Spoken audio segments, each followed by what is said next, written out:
എൻ്റെ ഒരു പുതിയ വീഡിയോയിലേക്ക് എല്ലാവർക്കും സ്വാഗതം. ഇത് കണ്ടോ ഒരു പാത്രം. ഇതൊരു ബേക്കറിയിൽ നിന്ന് നമ്മൾ മധുരപലഹാരം മേടിക്കുമ്പോൾ ഇപ്പം ഒരുമാതിരിപ്പെട്ടതൊക്കെ 5, 6, 8, 10, 12 എണ്ണമായിട്ട് ഇങ്ങനെ പാത്രത്തിലാണ് തരുന്നത്.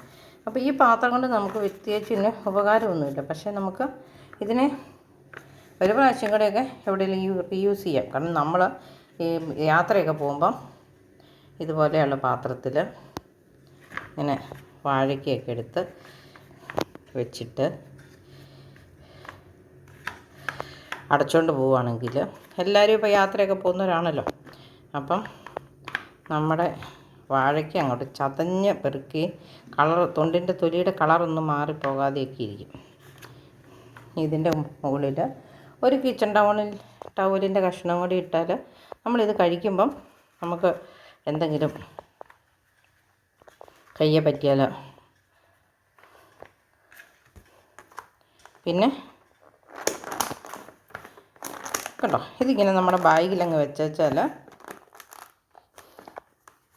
നല്ല സുരക്ഷിതമായിട്ട് ആ പഴം അവിടെ ഇരുന്നോളും. നമുക്ക് വണ്ടിയിൽ ഇരുന്നും കഴിക്കാം.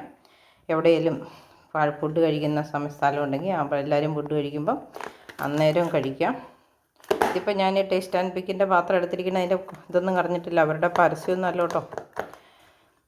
എന്നാലും അപ്പോൾ ഇങ്ങനെ പാത്രം, എന്നിട്ട് നമുക്ക് അവിടെ പ്ലാസ്റ്റിക് കളയുന്ന സ്ഥലം എവിടെയെങ്കിലും കാണുമല്ലോ പാത്രം, കങ്കാരുവോ.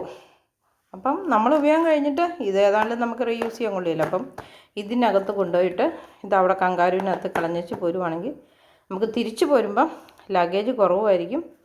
അങ്ങോട്ട് കൊണ്ടുപോകുന്ന സാധനം നമ്മൾ സുരക്ഷിതമായിട്ട് കൊണ്ടുപോവുകയും ചെയ്യാം. അപ്പോൾ എൻ്റെ വീഡിയോ എല്ലാവർക്കും ഇഷ്ടപ്പെട്ടെങ്കിൽ നിങ്ങൾ ഇതുപോലെ ഉപയോഗിക്കുക. അതുപോലെ ബേക്കറിയിൽ നിന്ന് കിട്ടുന്ന പാത്രങ്ങൾ നമുക്കെല്ലാം ചൂടാക്കാൻ പറ്റിയില്ല, ചൂടുള്ള സാധനങ്ങളൊന്നും കൊണ്ടുപോകാൻ പറ്റിയില്ല. അപ്പോൾ പിന്നെ ഇങ്ങനെയൊക്കെ ഒന്ന് ഒരു പ്രാവശ്യമൊക്കെ റീയൂസ് ചെയ്യുക. എന്നിട്ട് തിരിച്ച് വീട്ടിലേക്ക് കൊണ്ടുപോരണ്ട എന്നൊരു പിന്നെ ഒരു നമ്മളിപ്പോൾ എവിടെയെങ്കിലും പോവുകയാണെങ്കിൽ ഷോപ്പ് ചെയ്യുകയാണെങ്കിൽ ഷോപ്പ് ചെയ്യുമ്പോഴത്തേനും നമുക്ക് ബാഗിന് സ്ഥലം കൂടുതൽ വേണം തന്നെ. അപ്പോൾ ഇത് ഈ കൊണ്ടുപോയ പാത്രം അവിടെ കളഞ്ഞേച്ച് വരുവാണെങ്കിൽ ഷോപ്പ് ചെയ്യുന്ന സാധനം വയ്ക്കാൻ ബാഗിലിടയും കിട്ടും. അപ്പോൾ ഇങ്ങനെയുള്ള ഒരു ടിപ്പ് നിങ്ങൾക്ക് ഉപകാരപ്പെട്ടെങ്കിൽ ഷെയർ ചെയ്യുക, ലൈക്ക് ചെയ്യുക. എൻ്റെ ചാനൽ സബ്സ്ക്രൈബ് ചെയ്യുക. പുതിയൊരു വീഡിയോ ആയിട്ട് വരുന്നതുവരെ എല്ലാവർക്കും നന്ദി, നമസ്കാരം.